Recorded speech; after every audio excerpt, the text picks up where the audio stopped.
अनंतकोटी ब्रह्मांड नायक राजाधिराज सच्चिदानंद सद्गुरु श्री ब्रह्मचैतन्य महाराज की जय। श्रीराम समर्थ। 16 ऑगस्ट। नामाशिवाय कशानेही खरे समाधान नाही। मनुष्य चूक करतो आणि देवा क्षमा कर म्हणतो, पण पुन्हा पुन्हा चुका करीतच राहतो। हे काही योग्य नव्हे।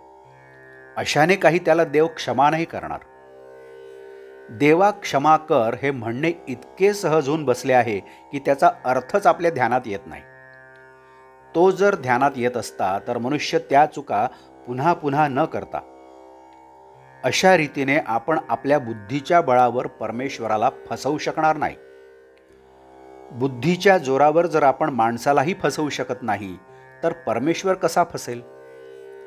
आपण आपल्या बुद्धीच्या जोरावर परमेश्वराची प्राप्ती करून घेऊ असे म्हणणे कदापिही योग्य होणार नाही। तेव्हा शरणागतीशिवाय मार्ग नाही, ते तुम्ही करा। समाधान काही परिस्थितीवर अवलंबून नाही।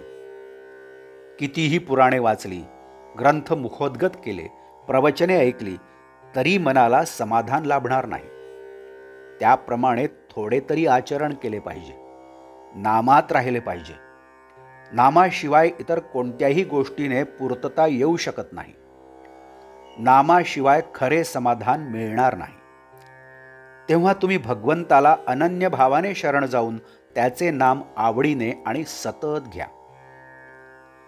एक गरीब वारकरी पंढरपूरला चालला होता। मोठ्या कष्टाने तो पायी चालला होता। वाटेत एक रेल्वेचे फाटक लागले, ते बंद होते म्हणून तो थांबला।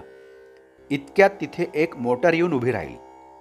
आत एक मोठा श्रीमंत माणूस बसला होता। तोही पंढरपूरला चालला होता। वारकऱ्याच्या मनात आले, देवा, तुझी एवढी निस्सीम भक्ती मी करतो, परंतु माझी ही दशा आणि हा लबाड व्यापारी, याला मात्र तू सर्व ऐश्वर्य देऊन आरामात पंढरपूरची यात्रा घडवतोस। काय तुझा हा न्याय? एवढ्यात मोटारीचे दार उघडून 2 नोकरांनी त्या श्रीमंत माणसाचे हात आपल्या खांद्यावर घेऊन त्याला खाली उतरविले। तो पांगळा होता। वारकऱ्याने विचार केला, पांगळा होऊन आरामात पंढरपूरला जाण्यापेक्षा गरिबीत पायी जाणे बरे। आपल्याजवळ जे नाही ते ज्याच्यापाशी आहे तो सुखी असला पाहिजे हे आपण धरून चालतो, पण तसा तो नसतो।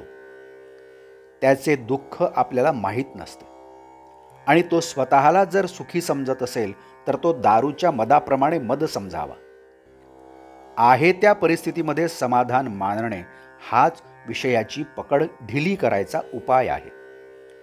आपली परिस्थिती ही परमात्म्याच्या इच्छेने आली आहे असे आपण म्हणूया। असे जर आपण केले तर दुःखाचा आणि सुखाचा आवेग कमी होईल। आजचे बोधवाक्य: ज्याचे समाधान भगवंतावर अवलंबून आहे त्याचे समाधान कोणत्याही परिस्थितीमध्ये टिकेल। जानकी जीवन स्मरण जय जय राम। नमस्कार। आपण या चॅनलला नवीन असाल तर कृपया सबस्क्राईब करावं ही विनंती। आपण या चॅनलला अजूनही सबस्क्राईब केलं नसेल तर सबस्क्राईब करावं ही सुद्धा विनंती। आपण या चॅनलला सबस्क्राईब करा, लाईक करा, शेअर करा, कमेंट्स द्या आणि बेल आयकन दाबायला मात्र विसरू नका। धन्यवाद।